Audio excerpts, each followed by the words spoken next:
Bonjour, je m'appelle Éric Lepage, je suis agronome et je travaille au ministère de l'Agriculture, des Pêcheries et de l'Alimentation du Québec. Je vais vous parler des caractéristiques génétiques intéressantes dans la lutte contre les changements climatiques.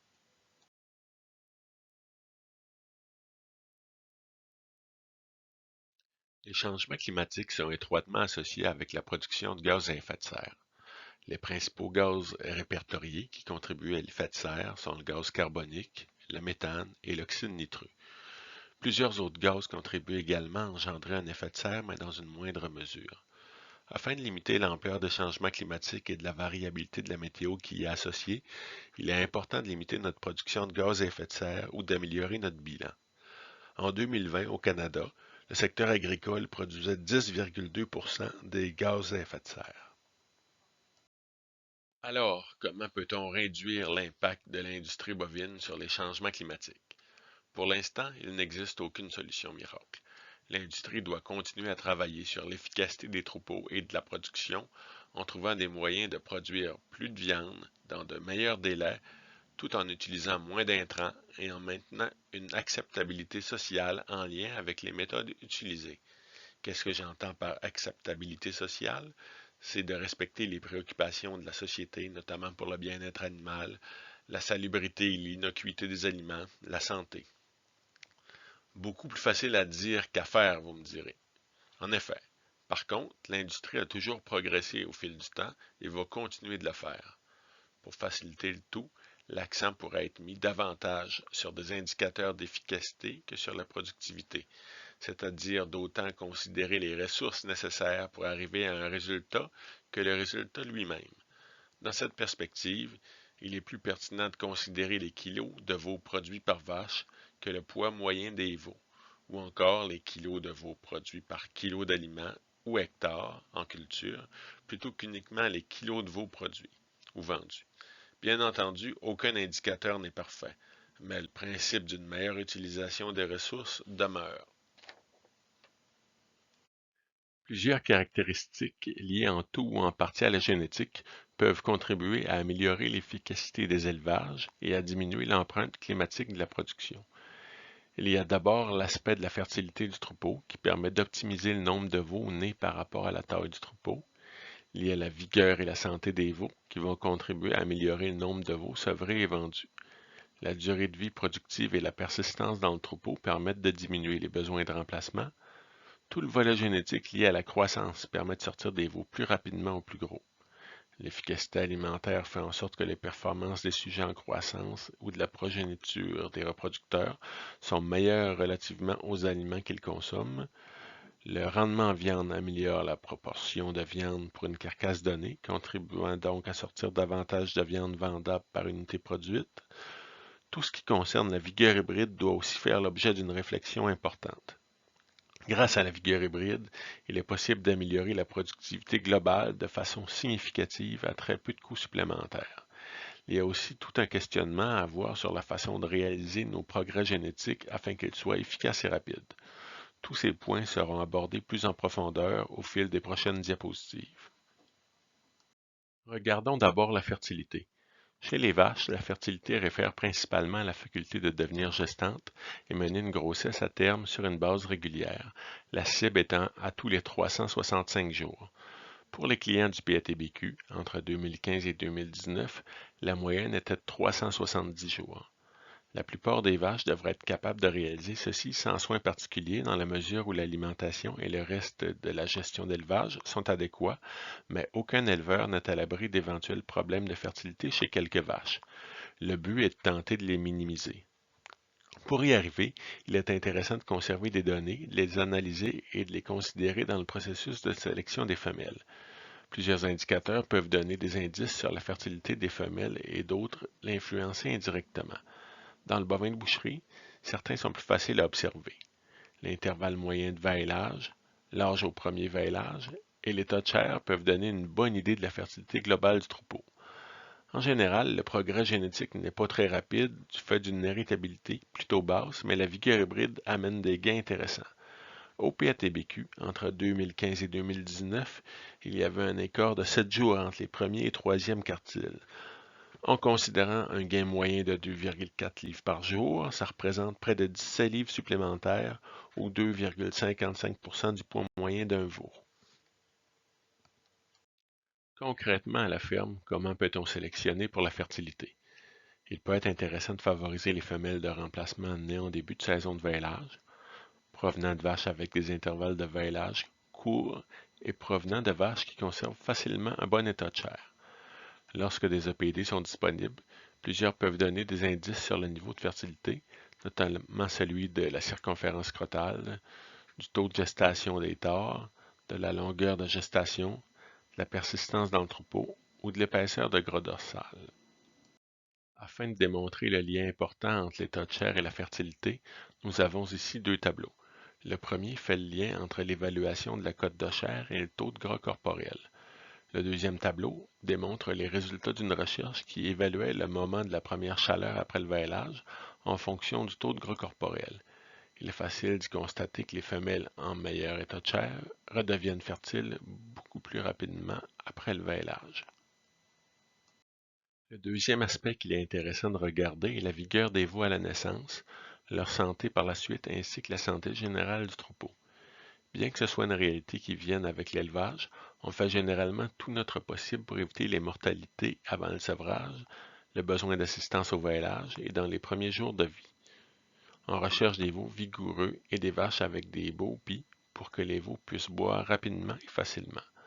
On veut aussi des vaches en bonne condition au moment du vêlage et un bon état de santé du troupeau au moment du vêlage.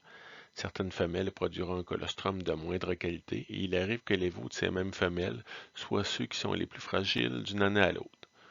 Comme pour la fertilité, la rapidité du progrès génétique pour les caractères liés à la santé est assez basse, mais la vigueur hybride amène des effets intéressants. À titre d'exemple, l'écart entre les meilleurs 25 et les moins bons 25% des clients au PATBQ entre 2015 et 2019 était de 2,8% pour la mortalité en pré-sevrage. Sur une moyenne de poids de 658 livres par veau, ça représente 18,4 livres. Concrètement, à la ferme, comment peut-on contribuer à améliorer la survie des veaux et la santé du troupeau? Idéalement, il faut réformer les femelles qui perdent leurs veaux. On peut ensuite éviter d'élever des génisses ayant eu besoin d'assistance au vêlage ou peu après. Ce qu'on vise, ce sont des vaches autonomes. On peut aussi choisir des taureaux présentant des facilités de vêlage adéquates. Le mot adéquat ici prend un sens particulier dans la mesure où il n'est pas nécessaire de choisir des taureaux extrêmement faciles au vêlage car on y sacrifie généralement du poids au sevrage.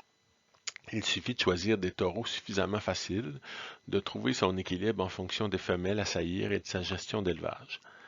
Les EPD qui peuvent être intégrés au processus de sélection sont relativement à la survie des veaux et à la santé du troupeau, sont les EPD de facilité de vêlage, de poids à la naissance, de facilité de vêlage maternel, de conformation du pied et de persistance dans le troupeau. Des projets de recherche sur les liens entre la génétique et la sensibilité aux maladies respiratoires sont également en cours. La persistance dans le troupeau réfère à la capacité des femelles à demeurer longtemps dans le troupeau tout en conservant une productivité adéquate. La conformation a une grande influence dans la persistance dans le troupeau, tout comme la fertilité et la survie des veaux qui ont été couverts précédemment. Une bonne part de la réforme résulte de conformation inadéquate, notamment au niveau des pieds et membres et du pied. Les vaches sans histoire, ne nécessitant pas de soins particuliers, sont souvent celles qui vont avoir une belle carrière dans le troupeau sans trop que l'on s'en en aperçoive. Comme les autres points vus précédemment, le progrès génétique n'est pas très rapide, mais la vigueur hybride peut apporter une contribution intéressante. Une bonne persistance va contribuer à baisser le taux de remplacement et augmenter les livres vendus. Comment peut-on sélectionner pour la persistance? Premièrement, il ne faut pas exclure d'emblée la progéniture des vaches plus âgées, même si leurs EPD sont rarement spectaculaires, surtout pour le gain. Après cela, il faut exercer une sélection rigoureuse sur la qualité du pied, des pieds et membres et de la conformation générale. Certains EPD sont liés avec ces critères, notamment la persistance, la conformation des anglons, l'ongle des pieds, la taille des trayons et la suspension du pied. Lorsqu'on pense à la productivité, on pense souvent à la croissance en premier lieu. Le potentiel de croissance se constate en examinant des indicateurs comme les poids ajustés et les indices en pré-sevrage, sevrage à un an, ou le poids de veau sevré sur celui de sa mère. La rapidité du progrès génétique est de moyenne à bonne et il est facile de mesurer et de compiler des données de croissance. Cela peut expliquer pourquoi on y accorde autant d'importance, en plus du fait que la croissance a un impact direct sur les revenus car on vend des livres de veau. Au PATBQ entre 2015 et 2019, il y avait une différence de 0,3 livres entre les meilleurs et les moins bons 25%. Avec un âge moyen au sevrage de 237 jours, ça correspond à 71 livres de veau. Il peut paraître assez facile et rentable de sélectionner fortement pour la croissance. Cependant, le fait de sélectionner des génisses présentant des fortes croissances peut devenir un piège à la longue. En choisissant des génisses qui présentent des poids élevés au sevrage ou à un an, on choisit aussi indirectement des femelles qui seront plus lourdes à maturité. Ces grosses vaches mangeront plus, ce qui augmentera le coût de production.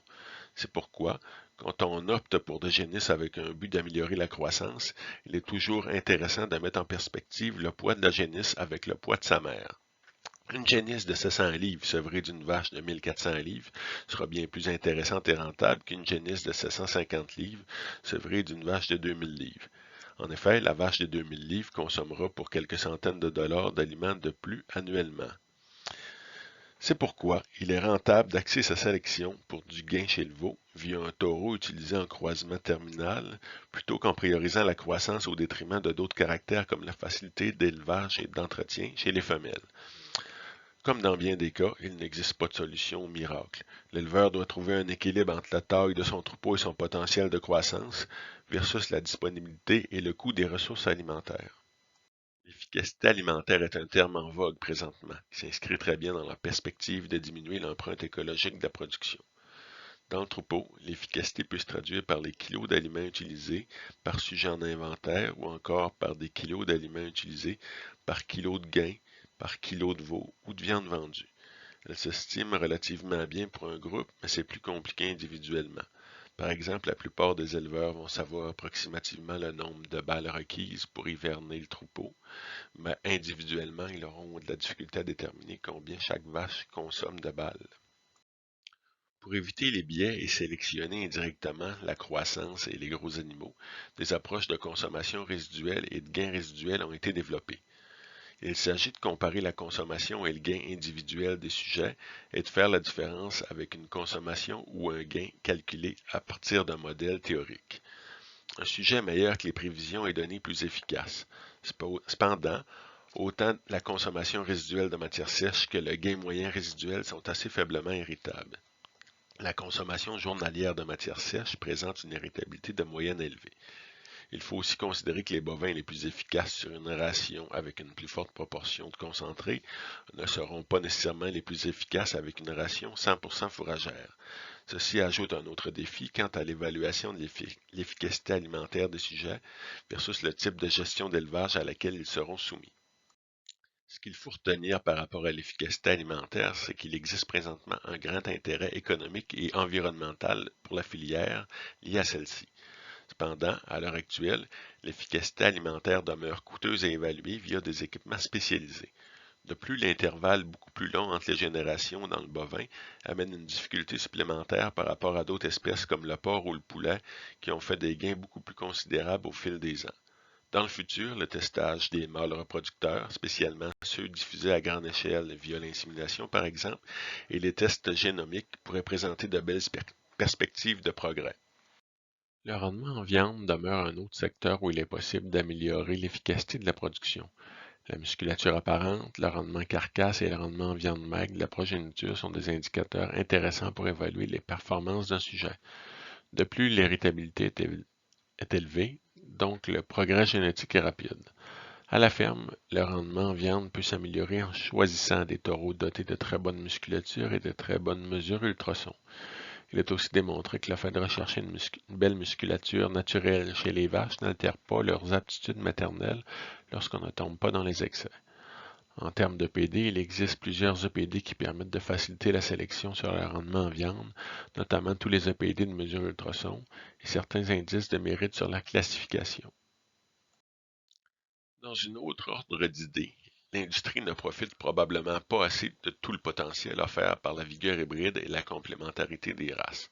On voit encore beaucoup de troupeaux commerciaux gérés en race pure ou presque. La vigueur hybride ou hétérose est plus élevée pour les caractères les moins irritables ou faciles à améliorer par la sélection. Beaucoup de ces caractères, avec une réponse plus lente à la sélection, peuvent avoir un impact considérable sur l'efficacité des troupeaux et de la production. Par exemple, les aptitudes maternelles, la reproduction, la santé, la longévité et même d'un point de vue plus global, la productivité à vie des femelles. Dans les tableaux ici présentés, vous pouvez voir des estimations du gain de productivité permis via l'hétérose ou vigueur hybride, le premier étant pour un veau croisé et le deuxième pour une vache croisée. Au niveau du veau, on peut constater un taux de survie jusqu'au sevrage supérieur de 1,4% et un poids au sevrage supérieur de 16,3 livres et un an de 29 livres, ce qui se traduit par un GMQ, la naissance-sevrage, de 0,08 livres par jour supérieur. Dans le deuxième tableau, pour la vache, on peut constater un poids au sevrage chez le veau qu'elle va donner de 18 livres, une longévité supérieure de 1,36 années, un nombre de veaux sevrés là, au cours de sa vie de presque 1, soit 0,97, et des livres sevrés à vie supplémentaires de 600 livres, un avantage non négligeable via l'hétérose. La vigueur hybride s'obtient via le croisement. Un bon système de croisement devrait permettre de produire des sujets homogènes, de produire des animaux adaptés à leur environnement, de produire des veaux adaptés aux besoins du marché, de capitaliser sur les forces des races et sur les reproducteurs, et d'être facile à implanter et gérer dans les entreprises. Le système le plus efficace qui permet d'aller chercher un maximum de vigueur hybride, c'est l'achat de femelles F1 avec un croisement terminal par la suite, où on va chercher 100% de la vigueur hybride, ce qui se traduit là par rapport à un avantage de 24% par rapport au sujet de race pure. Un autre système qui peut être intéressant, c'est une rotation à deux races sur 33% du cheptel, ce qui permet d'obtenir des femelles croisées là, avec deux races, avec un croisement terminal sur 66% des femelles avec une troisième race. Dans ce système-là, on va chercher 90% de l'hétérose. Ça nous donne un avantage de 21% par rapport de la race pure. Il y a quand même d'autres systèmes de croisement qui nous permettent d'aller chercher une certaine vigueur hybride qui est peut-être un petit peu en bas de ça, mais qui peut être plus adapté là, selon la taille des troupeaux et la façon de fonctionner des propriétaires. Comme on l'a dit, il faut que ça soit facile à implanter, à gérer dans les entreprises. On peut voir le système de rotation à trois races qui permet quand même d'aller chercher 86% de vigueur hybride, un système de rotation à deux races qui permet d'aller en chercher 67%, ou des changements de race de taureau aux 4 ans en utilisant deux races ou trois races qui permettent d'aller chercher le premier entre 57 et 60%, 67% de vigueur hybride et le deuxième entre 67 et 83%, ce qui n'est pas à négliger par rapport à utiliser là, de la race pure pour faire du commercial. Il y aurait toute une réflexion à avoir sur la rapidité du progrès génétique, comment on peut faire pour s'améliorer encore plus rapidement. Je pense que une des grosses possibilités, c'est de miser sur les taureaux. Les trois dernières générations de taureaux qui vont avoir passé dans le troupeau vont représenter 87,5% de la génétique actuelle du troupeau. Ce qu'il faut se rappeler, c'est qu'un taureau a autant d'influence que 45 à 40, que 15 à 40 vaches, là, soit le rapport mâle-femelle. Dans le fond, un éleveur qui est dans le commercial a intérêt à faire tourner sa génétique plus rapidement ou à utiliser de la génétique vraiment là, de pointe ou d'exception. Des achats plus fréquents de taureaux peuvent être plus avantageux parce qu'on va aller chercher une génétique là, qui est tout le temps un peu plus fraîche. L'utilisation d'insémination artificielle ici, ça peut être intéressant parce qu'on est capable d'aller chercher une génétique d'exception de pointe. La valeur génétique réelle de votre taureau que vous allez garder longtemps, elle ne change pas. Le taureau va tout le temps conserver sa même valeur génétique. Ce qui va changer, par contre, c'est la moyenne de la race. À chaque génération, à chaque année, la moyenne de la race là, va s'améliorer un petit peu via le progrès génétique, ce qui fait que votre taureau va moins se démarquer d'année en année par rapport à la moyenne de la race.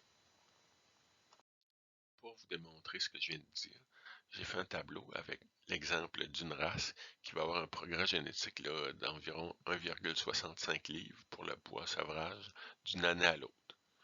Si je prends un taureau qui est acheté à l'âge d'un an, qui va saillir 15 femelles, puis qui a un EPD là, supérieur à la race de 10 livres, ça veut dire que je vais chercher des livres potentiels là, supérieurs à la race pour le poids naissance-sevrage. Je vais chercher 150 livres, 15 femelles à saillir.